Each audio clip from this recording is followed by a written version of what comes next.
Considered unpaid. Anyong 6 euros. Dito ang fruit, orange, ready to eat na. Ng milk dito sa Lidl, chamomile and black tea. Ang aubergine or pauwi na ako ng bahay. So lucky, dito ako dinala ni Lord.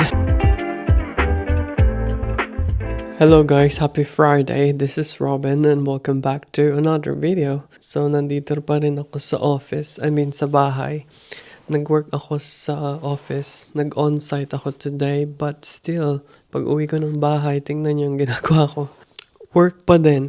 Kasi nagka-error po yung program habang nakasakay ako sa bus. Nag-send ng message yung supercomputer. Sabi sa akin, oops, may error. Hindi ka pa pwedeng mag-celebrate ng weekend. But yeah, nag-extra work ako for 1 hour. It's considered unpaid, but because I really love my job, I really love what I'm doing, babawiin ko na lang siya sa future. I'm not going to work for 1 hour in the future. So that's about my flexibility in my current work. So ganito na yung current setup ko kasi ayoko pong bumili ng computer table.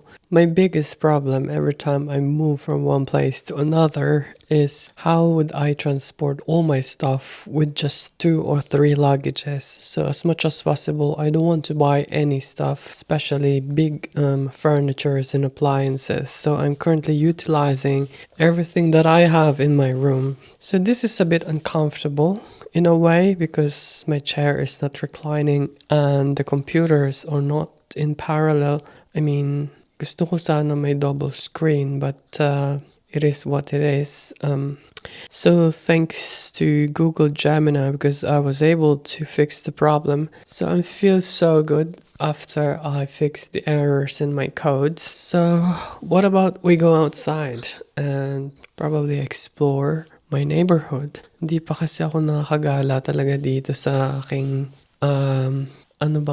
yung barangay. Di ko pa siya na-explore masyado. Kasi nga po ako ay laging nakatutok sa computer. So that's the reality. So that's the life of a data scientist / bioinformatician. So I'm planning to take you along with me to a supermarket here in Europe. It's called Lidl. So I want to show you the cost of living here in Europe. Like what the basic cost of, simple essential stuff like groceries and food. So, super happy din ako kasi finally may araw na. Alam niyo yung mga simple things na ganito, pinagpapasalamat ko talaga yan kasi there is a seasonal depression kapag winter dito sa northern part. Alam mo yun, hindi siya masyadong nasisinaga ng araw. Tapos, short lang yung days and we have longer nights. And finally, it's springtime and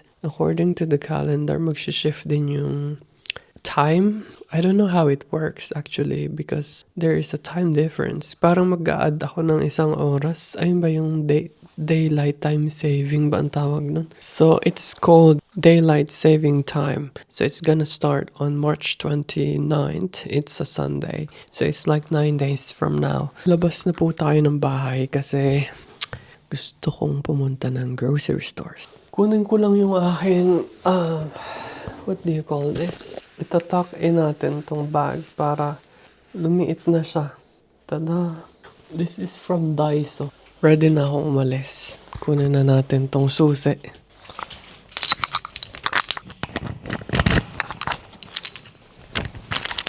Samahan niyo po ako mag-groceries. Wala naman akong bibilhin kasi mostly ay na-order ko na online. First time kong pupunta ng Lidl. Samahan niyo ako pumunta ng Lidl. Ang ganda ng panahon. Wala na yung mga ulap. Parang ilang araw na puro gray yung sky. Ang sarap lang na hawak ko yung oras ko. Walang masyadong pressure sa work. Actually, wala nga nagche-check sa akin kung nasa office ba ako. Ganon sila ka flexible dito. Spring na po pero sobrang lamig. Lowest is 0 degrees Celsius. Ganito pala ang spring dito. Sa Korea po, pag spring, mga lowest, mga 5 Tapos up to 18 degrees Celsius or 12. At least double digits. Hindi kagaya dito na minsan sub-zero pa nga yung temperature. Lamig pa din. Daan ako ng gasolinahan.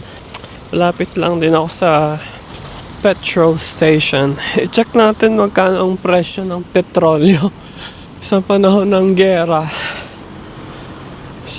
Lapit tayo dito. Kaso hindi nyo makikita kasi parang nagbe-blink-blink ito. Magkano ang gasolina? It's 1.794 euros. 2 euros para sa D-miles and gas is 1.055 euros. Di ko sure kung per liter ba yan. Ito yung public parking lot nila. Actually, wala akong nafe-feel na pagkakaiba sa Korea tsaka dito. Except that, I think mas advanced yung mga cars sa Korea. Siyempre, nandun yung Hyundai and Kia. Dito para mga Nissan, Ford, ano pa ba? May Hyundai din, tsaka Toyota. May bagong renovated na supermarket dito. Nakikita nyo ba? Ito. Newly renovated siya. Tapos uso dito yung mga ganitong delivery. Parang nakabike lang sila using Bolt. Yung mga tao dito mahilig lang din magbike. Bloke-bloke din po yung mga bahay dito parang sa Korea. May isa pang gasoline station. Tingnan natin kung mas mahal. 2 euros and ganun din. Same lang ng price. 1.7 euros, 2 euros, tsaka 0.99. Hindi ko lang alam yung difference. Malapit na tayo sa Lidl. Nakikita nyo ba? So it's like a 10-minute walk from my home. First time kong pupunta dito. So ito ang parking rules. 2.5 euros per hour. Di ko maintindihan. Siguro yung headquarter nito ay sa Germany.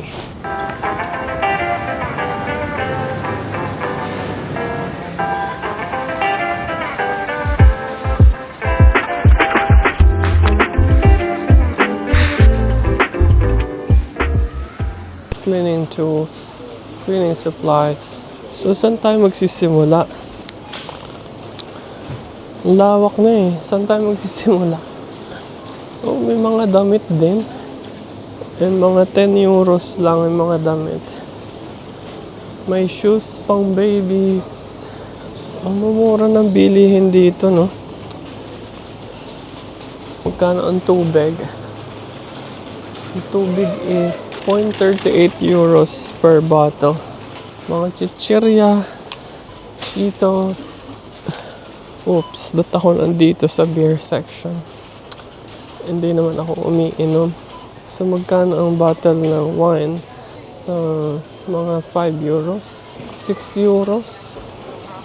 Ito, Johnny Walker Red Label, 11 euros. Simulan natin dito sa may entrance. So, pagpasok nyo, ito siya. Meron kayo makikita mga hala-halaman dyan. Halamansi ba ito? Tabi niya ay may mga bread. Dito yung bakery section nila. Dito ang fruits. Check natin magkano ang orange. It's 1.79 euros per kilo. Ang apples, 1.99 euros. Tapos may fresh bread sila dito. Dito yung mga salads. 1.79 euros per pack. Ito, green grapes, 2.99. Yung bread nila is 0.79, 0.95. Nandito ang kanilang biscuits. 1.59 euros. Ang daming klaseng chocolates. May white chocolate. Ito yung paborito ko. Itong dark chocolate. Ito rin yung nagustuhan ko dito. Pwede kayong bumili ng kilo-kilong candies. Ano meron dito? Mga candies pa din. Mga jelly beans. Ito, magkano yan? Mga matatamis. Di ako mahilig dyan.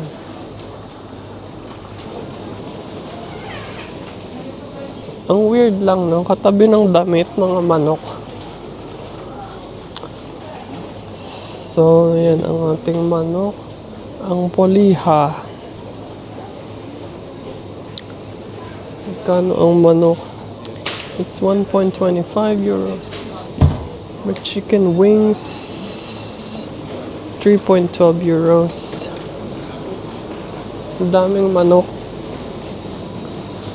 Dito naman yung mga cheese and sausages. Tigwa 1.59 euros. Ang extra virgin olive oil, ang mura naman, 3.99. Tama ba? Ito naman yung mga frozen goods. May mga shrimp, prawns, fish fingers. What else?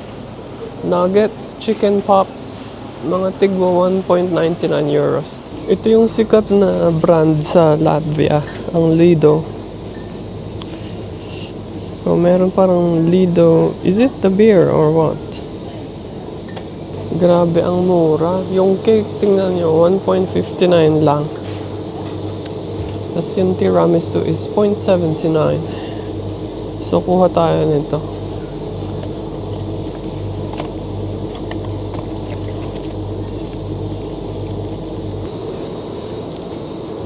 Kuha rin ako ng yogurt.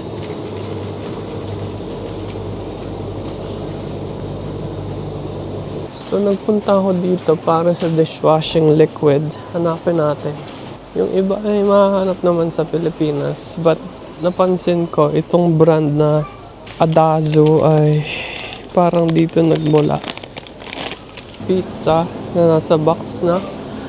Yung oven mo na lang. Ready to eat na. Para siyang cinnamon roll. Tapos ito mga frozen peas, frozen carrots, frozen veggies. No, hanapin natin yung dishwashing liquid. So ito yung section for body care and hair care. Tapos nandito yung mga liquid detergent, house cleaning supplies. So, ito na yung dishwashing liquid. Magkano dito? It's only 1.99 euros. Ano na to? Lemon, yung scent.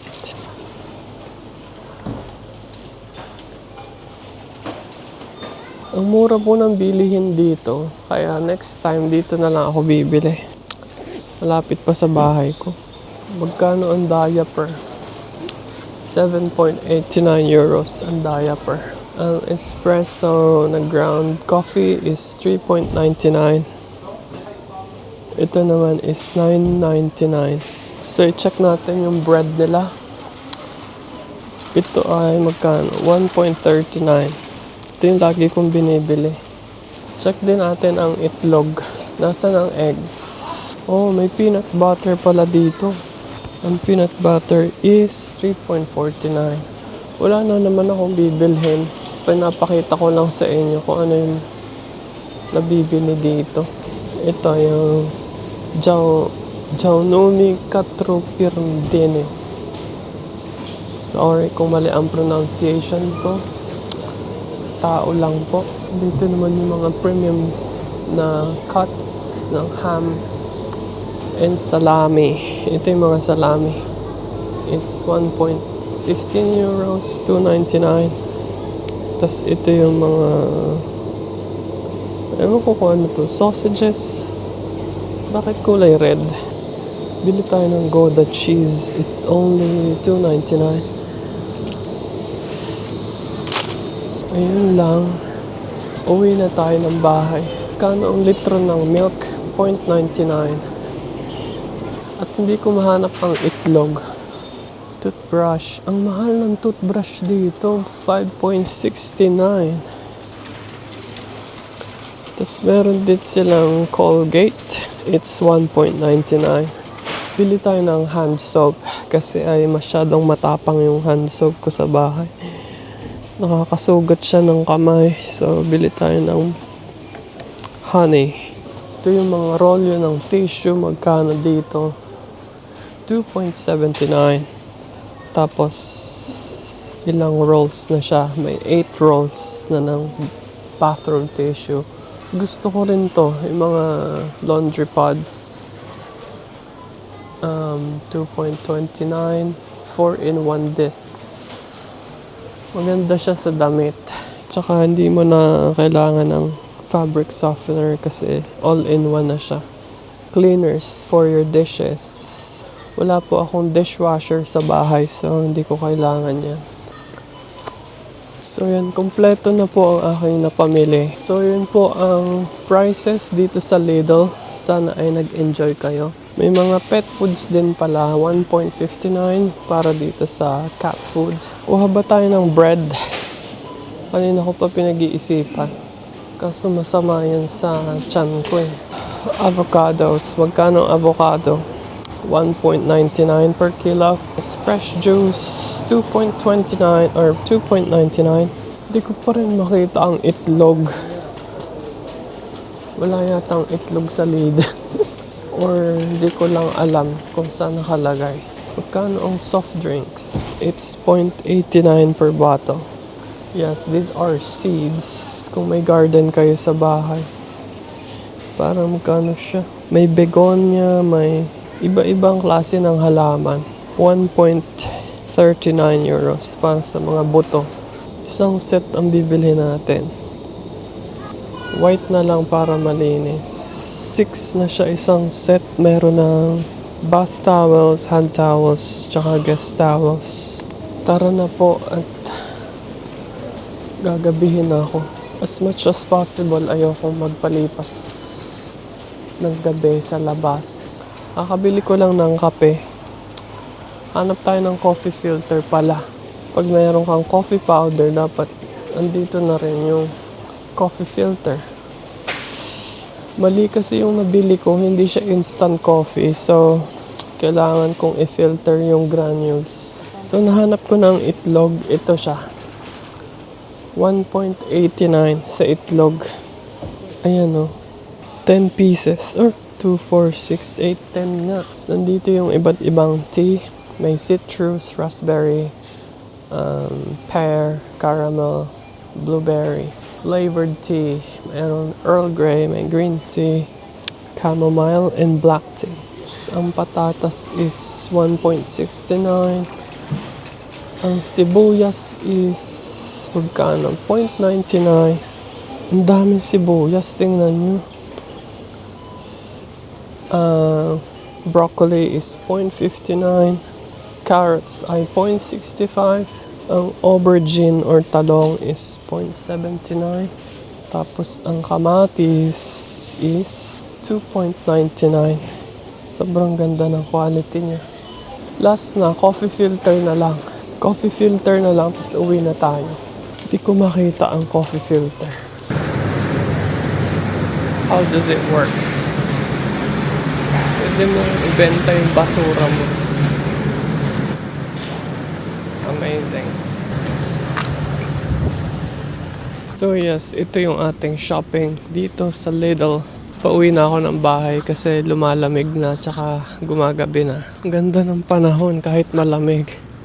To be completely honest, sobrang mura po ng bilihin sa Lidl. So next time, maglalakad na lang ako kasi nasanay ako sa Wolt delivery. And may extra charge siya na parang 2 euros kada delivery. And may minimum order na parang 20 euros. Pero worth it na rin kasi ang in-order ko minsan sa online is yung mabibigat.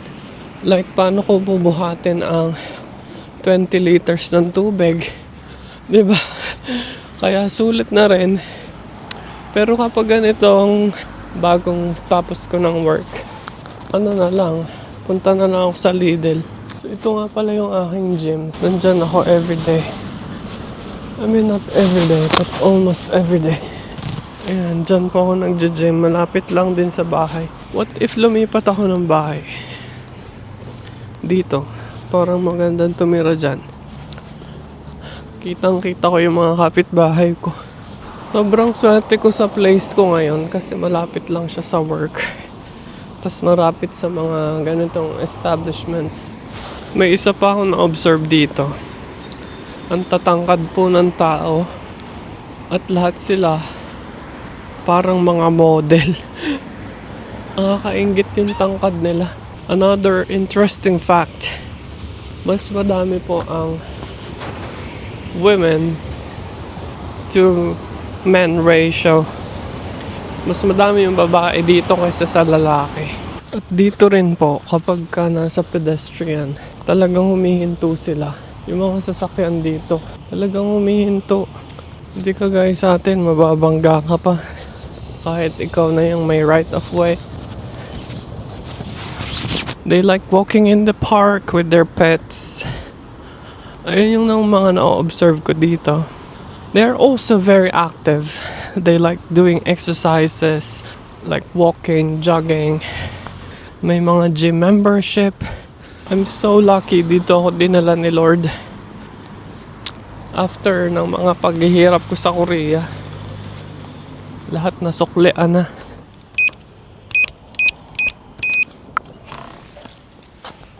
So yun lang po at nakarating na ako ng bahay. And just like that, nakauwi na tayo ng bahay. Malolobat na po itong microphone ko kaya balik na tayo ng kwarto. Enjoy po ako sa pag-shopping sa Lidl. Itong elevator namin, ang maximum capacity is 8 persons up to 630 kilograms. Thank you ulit for joining me in this video, and kung nag-enjoy po kayo, please don't forget to like, share, and subscribe. Marami pa tayong gagawin kasi Friday night pa lang. Bukas hindi ko alam kung saan ako pupunta, tsaka sa Sunday, so abangan nyo na lang po. And yeah,